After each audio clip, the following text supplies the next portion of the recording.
guys, and welcome back to Happy and Healthy. I am your host, Janine Amapola, and today I have a super special guest. This is more of a special guest than any other normal guest because it's my CISO. Can't you tell? So for those listening, I am bringing on my sister today. This is my sister, Vania. Hi, guys. And she is 2 years older than I am. Just tell them who you are. Yeah, I'm Janine's older sister, Vania. I live in Ohio now with my husband, and Janine and I went to college together for 2 years. Yep. And so that's kind of what our topic is going to be today. Exactly. So yeah, Vania and I, we are 2 years apart, both went to UT. I actually transferred to UT because Vania and my other sister, Angela, they were there at the same time. And so, yeah, for today's episode, we essentially want to talk about college because a lot of my audience are girls or men, whatever. They're in college and they're this age range that they're trying to figure out, what am I supposed to do? How do I stay close to the Lord within college? As I know, firsthand, college was one of the most confusing times of my life. And I don't know if you feel this way, Vania. College can definitely be such a foundational time in your life or a very messy time in your life. Yeah, it can either make or break you, I feel like, which is so crazy that it can do that, which is why I think it's so important to either go into college already being grounded and then also choose the right college. So we want to talk about that today of first of all, what does it look like to choose the right college? And second of all, what does it look like to do college well? So that's today's episode. I hope you guys enjoy it. Again, I post every single Tuesday, so I'm looking forward to seeing you guys or chatting with you guys again next Tuesday for more stuff on Happy and Healthy. And let's do it. Sure. Okay. So how would you say that someone should choose? Actually, let's give a backstory first of all. Yeah. First of all, Vania and I both transferred to UT. Yep. I did a 1 year deferred program at SMU before that, and then Vania did. I did 2 years at a junior college and then transferred into the University of Texas. Yeah, and honestly, I loved UT. Oh my gosh, me too. I think it was amazing. Okay. Oh yeah. We bleed burn orange. Oh yeah. It's embarrassing that we say that everywhere we go, but I'm a diehard Longhorn fan. Me too. And we grew up always knowing we want to go to Texas because our childhood best friend that lived down the road from us, we grew up watching Texas football with her, and her parents went there. Or did her dad go there? Her brother went there. Did, but I mean, all of our neighbors did. Yeah, it's a thing in Texas. It's the school of Texas, so it's you want to go there. Right. But I grew up never ever thinking I would go to UT. Me neither. I thought it was too dumb. Didn't have enough money. Yeah. I just was there's no way. It was a dream, but I never thought it would be the reality. We would talk about it with our best friend all the time. Oh my gosh, when we grow up, the four of us are going to go to University of Texas together. And I knew she was going to go, but I really didn't think the rest of us would go because, like Janine was saying, it's extremely hard to get in. Yep. And to be honest, we couldn't really afford it. No, we definitely couldn't afford it. I mean, there's 7 kids in my family, and so my dad was just look, I'm going to do what I can. He's but I cannot pay for all of y'all to go to college. Right.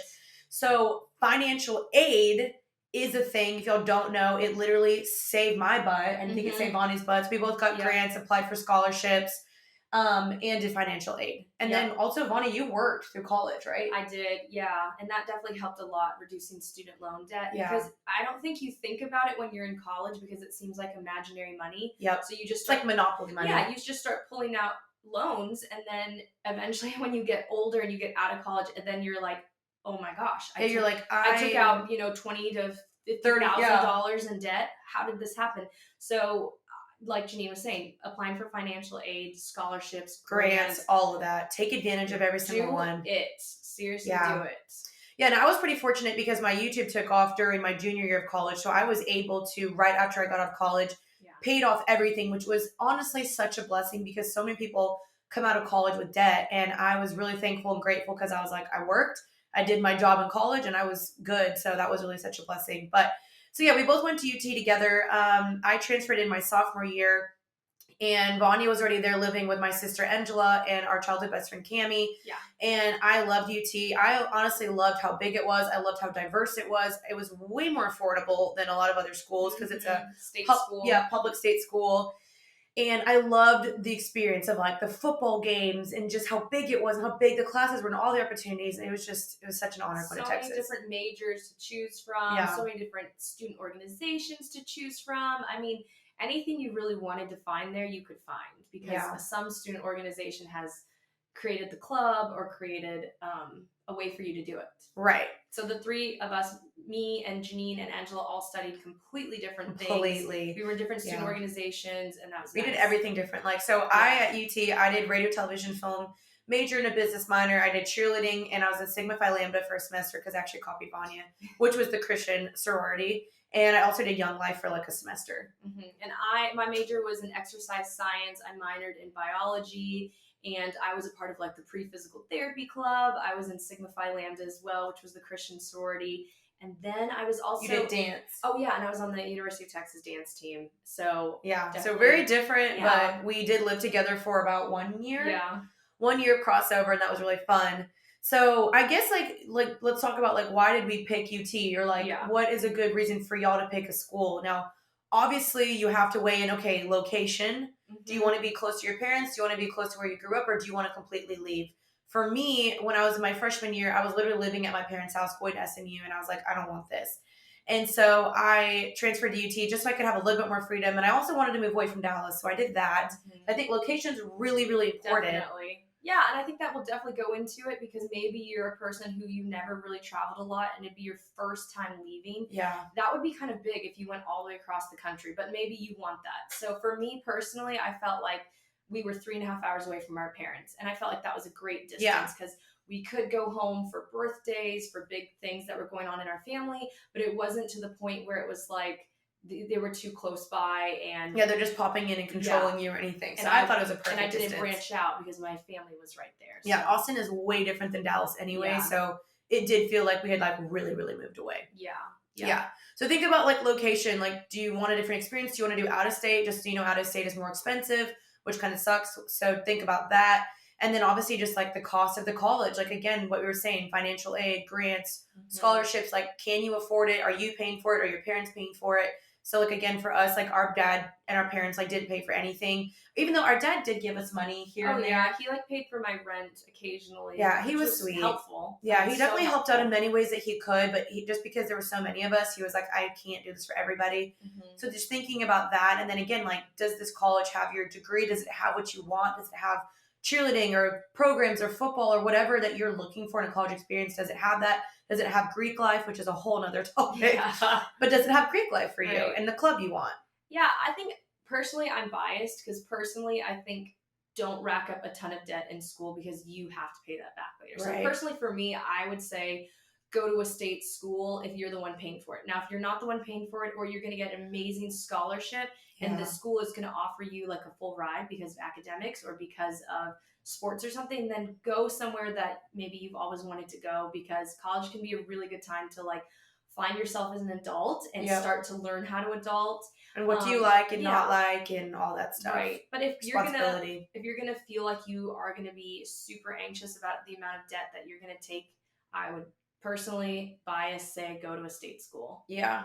But here's the thing too, that you have to remember that the difference between a private and a public school or a state school is like, the public schools like we went to, the classes can be up to 300 students. Yeah. So you're not going to be getting dedicated attention. You're not going to really know your professor unless you go out of your way. But some of those professors, like, they're like, we don't care. Like, I don't need to know you. Mm-hmm. And then like, you're mainly dealing with the teacher's assistants, which is the TAs. And so like, just depends on what experience do you want. Cause like there's smaller schools like DBU, which one of my best friends transferred to. She transferred from A&M to DBU because the classes were way smaller. She knew her professors. And the teaching was, she said the quality was a little bit better. But I personally, coming from being homeschooled, having a super small class and everything, because we did a homeschool co-op, my graduating class was 34 people. Yeah. So we wanted a big college. We wanted a different experience. Yeah. So just think about like, weigh all the pros and cons of like, when you're measuring out what college you want, do a list of like all the pros and cons of why you want to go there and why you want to do that. What would be good about it? What would be bad about it? Right. Because sometimes the bigger colleges are going to have more opportunities as far as like internships and stuff because they have such a big network. Yeah. But on the other hand, sometimes these smaller colleges, you're going to get more individualized attention, and maybe you'd get a better scholarship or a better internship opportunity because the professors might actually really know the people you're going to do your internship with. So there's pros and cons. Like Janine was saying, are sports important to you? Do you want to go to a school where they have a lot of sports? Or Greek life. Right. Do you want to go to a school where you're going to be really well known and like everyone on campus is going to know you? Because that can be really great too. Because at University of Texas, I could walk around and literally not see a single person I knew that day. Oh, for sure. You see hundreds of new faces every single day, which is crazy. And sometimes that can be lonely. So if you're the type of person who wants to be known, be involved, really feel like your college you're in a family is a type home of thing. Type situation, then maybe a smaller college is for you. Yeah, definitely weigh all of that. And then, also one thing I want to add too is like, if you for some reason feel like college is just not for you, which I know a ton of people that were just like, because I honestly think there's such a pressure of like, you have to go to college, you have to go to college. Now, I personally wanted to go to college, but there is a little bit of like a pressure of like, if you don't go to college, then you're a nobody or you're not good enough or you didn't do well in life. If you don't want to go to college, like take that pressure off yourself and figure out what else you want to do. But I do think personally that college provided so many experiences that I'm so grateful for. Yeah, me too. Responsibility, critical thinking, like debating. I mean, so many different things, like how to handle money, how to be responsible, how to like live on your own, how to pay like rent, like little things like that I'm really, really thankful for.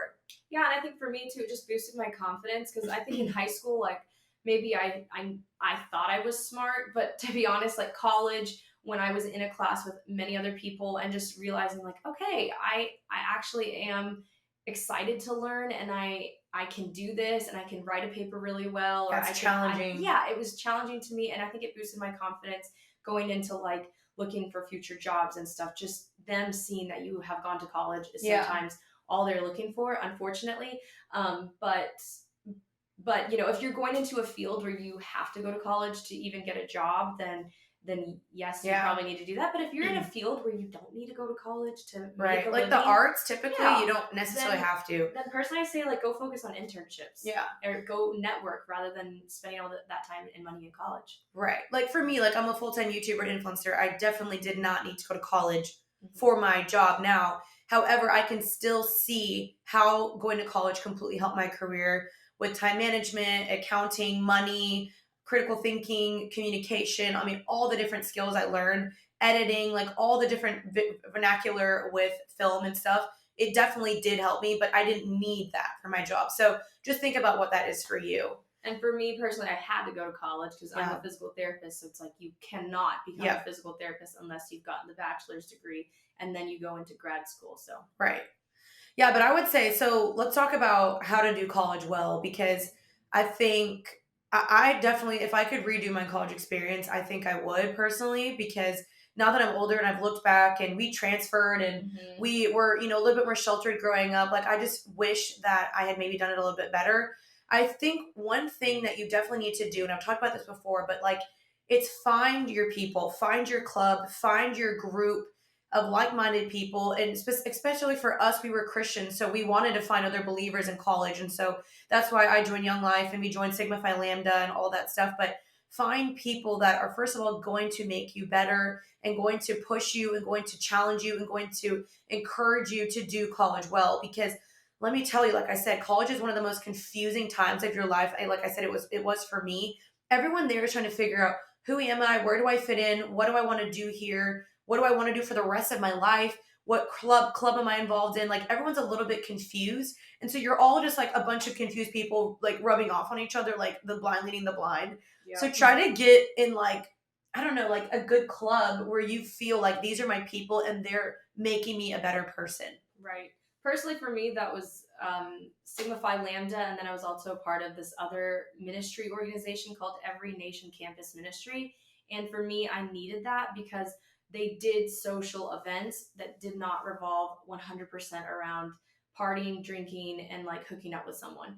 And so when you get to college, to be completely honest with you, you are going to hear that this is the time in your life where you're supposed to screw up. This is the time in your life where you're supposed to figure everything out. This is the time in your life. Get it out of your system. Yeah, get it out of your system. You're supposed to be drunk. You're supposed to party every single weekend. So like that's what you are going to hear when you go to college. And everyone's going to be underage drinking. Everyone's going to be doing it. Everyone has smoked weed, things like that. Yeah. So for me personally, I needed to find a group of people who that's what they weren't about, because I didn't want to go down that road personally for me in college. So I found a group of people that when we hung out, it did not revolve around that. It revolved around, and it wasn't even like, let's just sit around and read the Bible together. Yeah. It was like you did fun things together. Yeah. So you did that, but then also we did intentional, like once a week, almost like a church service for us college kids. And, someone shared their testimony or shared about God or what God's teaching them. So that helped keep me grounded. But then for me as well, like Janine was saying, it's just such a confusing time. And to be honest, in college, everyone is lonely. Yeah. I realized so many people are lonely because they're not in their house that they grew up in. They're away from their pets. They're away from their siblings. Your best friends you grew up with, your friends all went to different colleges. It's a really lonely time. So you're trying to kind of fill your life with, who do I want to be? And that pressure of like, I have to know what I'm going to do for the rest of my life because I'm in college now and I have to pick my major. So you're really confused and you're lost. And people are just trying to figure out who they are. And so when other people are telling you what you should do with your life, you're really impressionable. And a lot of times you'll just do anything. Do it. Because they're like, oh my gosh, come out with us. And how do you say no when they keep asking you? Or you should drink that, or come on, take shots. And so you were really impressionable. You're kind of lost. You're insecure because you're making new friends and you want them to. That was me. I'm not even kidding. You want them to think you're cool. And it seems so like stereotypical, but to be honest, it's how it is. So you have to find, like Janine was saying, a group of people who are going to help lift you up, not peer pressure you. Yeah. Like I say this all the time, like who you run with is who, it says, there's a saying, show me your friends and I'll show you your future. I wish so badly I had just had a good group of Christian community. Even though I was in the Christian sorority, that was super fun. Like I said, I've said this before, I ended up leaving a semester in because my YouTube took off. I didn't have time. I didn't want to quit cheerleading. But then that was the problem, is I was only hanging out with my cheer team, and my cheer team, I would party with them all the time. I was drinking. I was hanging out with the wrong people. Like what Vania was explaining is basically what I did. I just did the partying aspect of like drinking a lot. And I was extremely lonely, no self-worth, no self-identity, didn't know who I was, no anchor in the Lord, wasn't even following the Lord, like super disobedient. And that's why I now have to deal with the repercussions of that and dealt with the decisions I made. And that's why I want to pass this along, because I don't want y'all feeling that way. And so if you do feel lonely in college, like, no, you're not alone, because that's exactly what I felt. Like I remember I'd walk around campus, like feeling like literally I could just disappear and no one would even care. And feeling super sad and feeling like, man, no one even really deeply knows me here. So like get involved in a group and run with those people.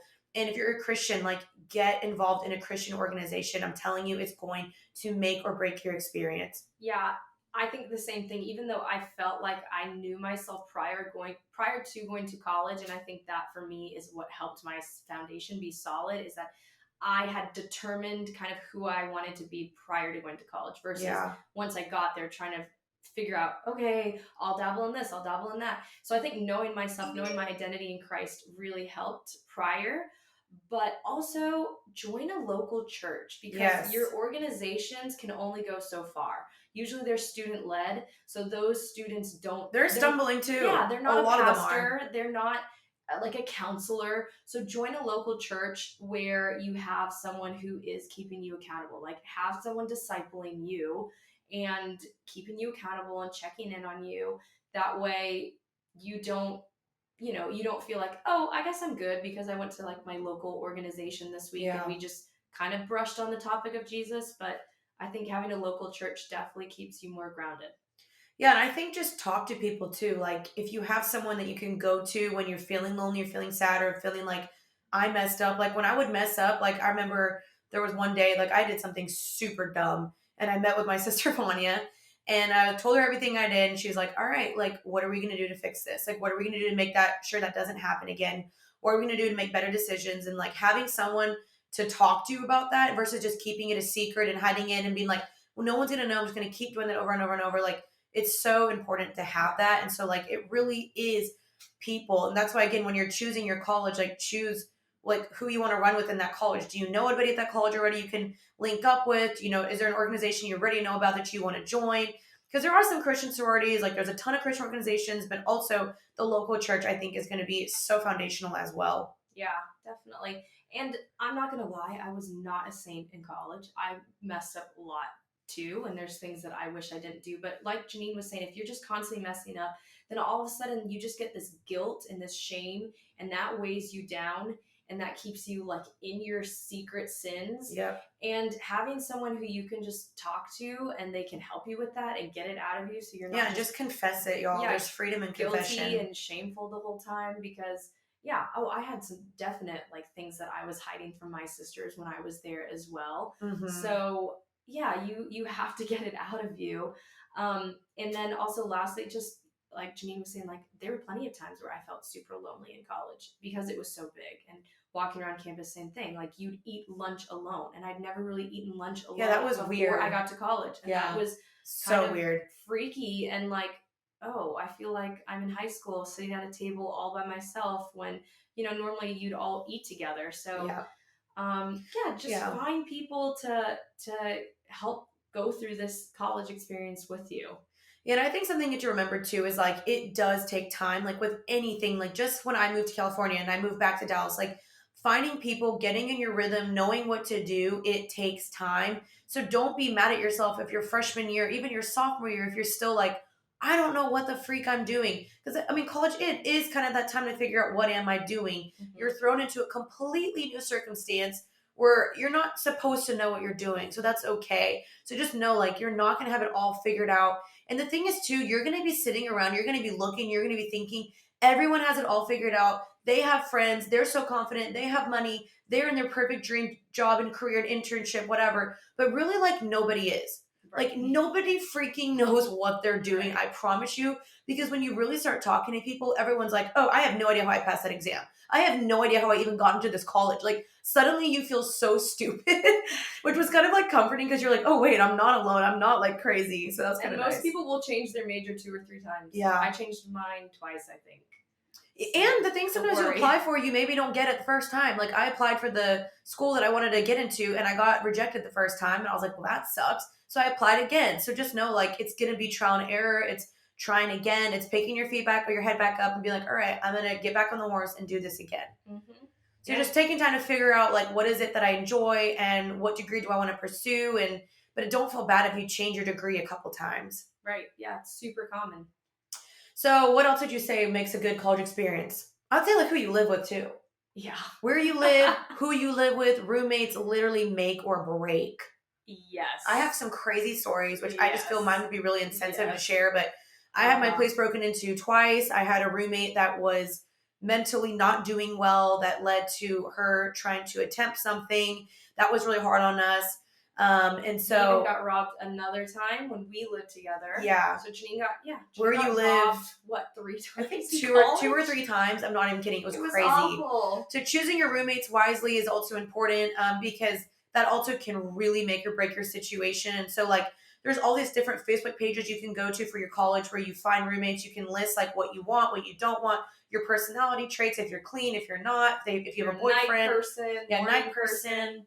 And you can go on there. So try to find that for your school of like trying to find roommates specifically that match you personally. Because sometimes they'll do like a random roommate match in like dorms and that can go well. It's so risky. But sometimes it goes really well. For some people, it's just a nightmare because you don't even know anything about that person and you are literally sharing a bedroom. Like it's so weird. Terrible. Yeah, like I went to college with my friend from high school, so we were roommates, which that was totally fine. And then after that I lived with my sisters and then I lived with another friend. Mm-hmm. And then my senior year I lived alone for a semester, which was absolute horrible decision ever, but that's a later story.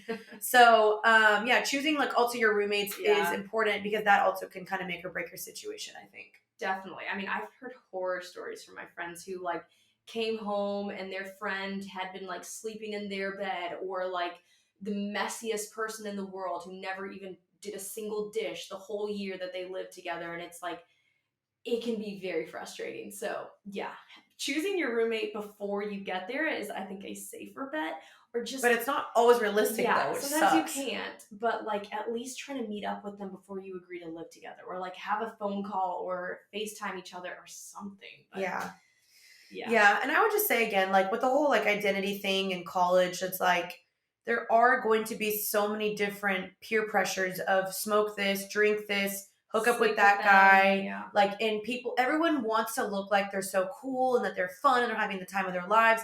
But you just have to remember that like that stuff does come and bite you back in the butt, whether that's in the form of shame or guilt or a baby or an addiction. Right. Or like later on when you're older, like how are you all of a sudden going to kick the habit of like right. you drink every night when just, when you you're were now supposed to be a responsible adult with a kid. Yeah. You know? And it's not to come from a form of condemnation or to shame you guys. It's more that we want to come from a stance of helping you because a lot of people think, okay, this is just college. This is just college. But then they get to the working world and they're still drinking every day at 5 o'clock. They're still, taking cocaine to stay up later because that's a very big thing in college. They're still addicted to Adderall and all these things. And like, the thing is like, no one really wants to admit that these things are real, but like those stuff are very, very prevalent and real in college, especially in Greek life, which is why I never really joined like the legit Panhellenic sorority. And not all of them are like this. I don't want you guys to get me wrong, but from what we saw at UT, yeah, because UT is bad. I think it's the number one party school in Texas. Yeah, so, and we have the worst cocaine problem at our school as well. Oh, I did not know that. Yeah, it's really, really bad. And like, so people are going to pressure you. They're going to tell you do this or,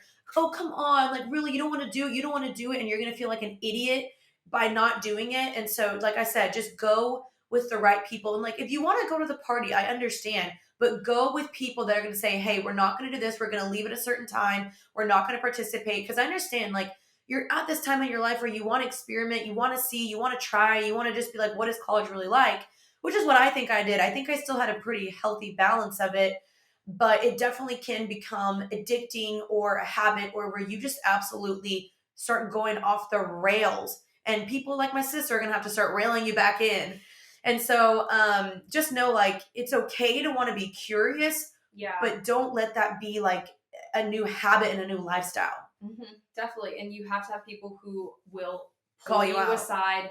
Let's say you end up getting drunk or something. Someone who's not going to leave you at the party alone, because that's when a lot of other stuff happens too. Yeah. So like you have to be in a safe environment. Like you have to be with people who are going to pull you out, get you out, and that you can trust. Yeah. And girls, just be careful when you're at parties for men, because men definitely take advantage of girls. Like, it is such a thing. I've heard of countless stories. I've even had guys try to do that to me. Never happened, thank God. But they'll try to get you to drink more or get you to smoke, or they'll try to put something in your drink. And so never leave your drink alone. Always go with a friend. Watch your drink. Don't let a guy walk away with your drink. Don't let a guy go grab you a drink when you're not seeing it. Like, always be on the lookout, because I hate that it's a thing, but it is such a thing in college. Right. Yeah. And just, going into it, if you have a plan determined in your mind of what you're going to do before you get there, you're much less likely to mess up versus going in and having no plan.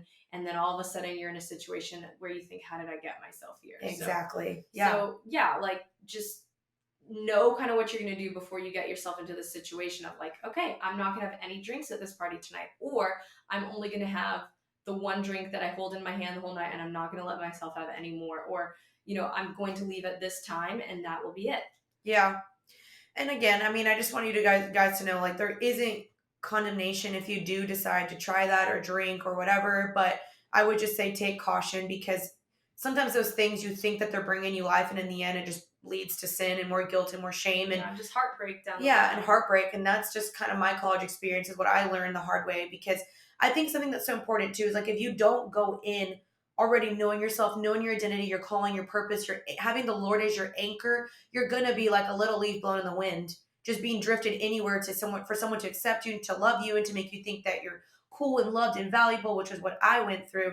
And I did too, and in a lesser extent. I definitely wanted to feel like I belonged to something, and girls thought I was like a good enough friend to invite to stuff, and wanted to be included, and and in the end you're just kind of like, wait, like, you leave college and then you're like, I don't even like myself, or like I didn't even really like my experience, which is why I feel like I kind of wish I did it over. Like, I wish I stuck more with the Christian sorority, with more Christian friends, and just, I don't know, I think I just wish I chose my circles a little bit better, because I think my experience would have been a little bit better. But I also came into college not really knowing myself, and so that was just kind of hard because it was such a big college. I don't know, I guess any other like things that you would say as far as like good grades, because Vania got like honors. Vania was super diligent and was really good at school. That I got A's and B's, but I was not like Vania.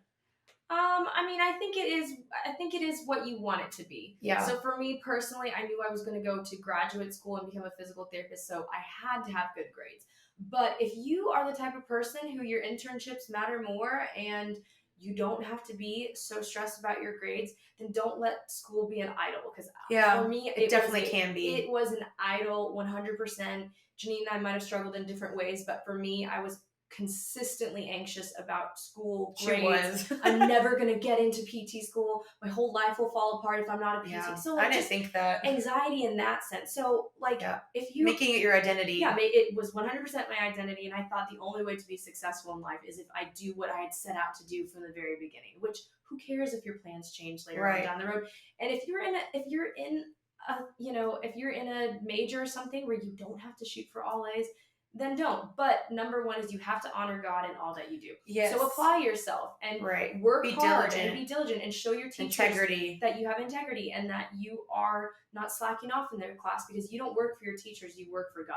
But don't let it become your whole world, your whole identity, that if you mess up in a class, you're going to be messed up for your whole future, because I always went down that path. Right. And something I always say to you guys is like, if you just abide in the Lord in anything you do, it says in the Bible in Proverbs, commit your ways to the Lord and he will direct your steps. And so like, if you are just committed to the Lord, like I go listen to my podcast, How to Hear From the Lord. Because like any decision you're making, you can't really mess up as long as you are obeying God. If you are just serving him, you're desiring to be with him, to dwell with him, like he is the one that will show you to go to the left or go to the right or open this door, shut that door. You can't step out of his will if you're just being obedient to him. And so whatever you're doing in college, just commit to the Lord your plans and he will direct your steps. Yeah, definitely. Yeah, so that would be my final word of encouragement. But I would just say like final little things, like when you're just trying to get good grades, like find a group of people to study with. There's Quizlet. There's so many different resources online to do study guides and study tools. I always did study groups. I found out like you have to find what is your best method of learning and studying. For me, that was in a group in the library discussing with people for hours. Like that was the way I learned. But you might be like, I need to be alone in the library in absolute pitch quietness. That was me. That was Vania. So just find what works for you. Again, it is trial and error, but do whatever you do. Do whatever you can to find what's your best learning style and just stick to that. That way you'll get your best grades. Yeah, definitely. And get to know your teachers. Really, go up to them, say hi, get to know them, make sure that they have a familiar face. Office hours, like you kind of want to milk it, to be honest, but it definitely helps. And if you ever need help, do not be afraid to get tutoring, to ask the teacher, to ask the TA, to post in a Facebook group for your class. It really is game changing. Yeah, don't let yourself fall behind because that you're afraid, like, oh, well, this is so embarrassing if I go try to seek out help. Yeah. Try to do all that you can before you start really falling behind. Like, go talk to your teacher and say, I'm struggling. I don't know what I'm doing. I don't understand this. Go talk to the TA. And apply yourself. If it's like, I just don't really care, so you're going to let yourself get a bunch of bad grades, like, apply yourself. And my last and final tip that I want to say is, you guys, go home and see your parents. Like, like your parents, it's so scary for a parent to send your kid off where you're like, I have no idea what you're doing with your money, what you're doing with guys or girls. Like, go see your parents, call them often. Like, they miss you, they love you, they want the best for you. Remember, your parents are not trying to harm you. They're just trying to protect you because they love you. And they're not trying to hover over you either. They're just afraid. They're just trying to guide you like the good shepherd does for their children, So talk to your parents. Don't just try to run away. Like, I know for a lot of us, college is a time where you're like, finally, like, I could get away from my parents. Like, that's kind of how I felt, even though my parents were never overburdened, like, at all. No. But I just, like, wanted to go do my own thing. And so talk to your parents. Like, they love you and they want the best for you. Yeah, absolutely. And that'd be it. So hopefully that helped you guys out if you are going to college, if you are in college. Let me know your thoughts. If you have any more advice on the Happy and Healthy Podcast, that's Happy and Healthy Podcast on Instagram. Comment your little college advice for other people so that we can all help each other out. Thanks, Vania, for being on the podcast. Thanks for having me. And I will see you guys next Tuesday. Thank you guys for listening. Again, if you're enjoying this podcast, you can leave me a review. That helps me out a ton. You can also send me voice memos on my podcast. The link is down below. And you can also watch every single episode now on YouTube, which is Happy and Healthy Podcast. See you guys next Tuesday. Thank you for listening and peace out. Bye, guys.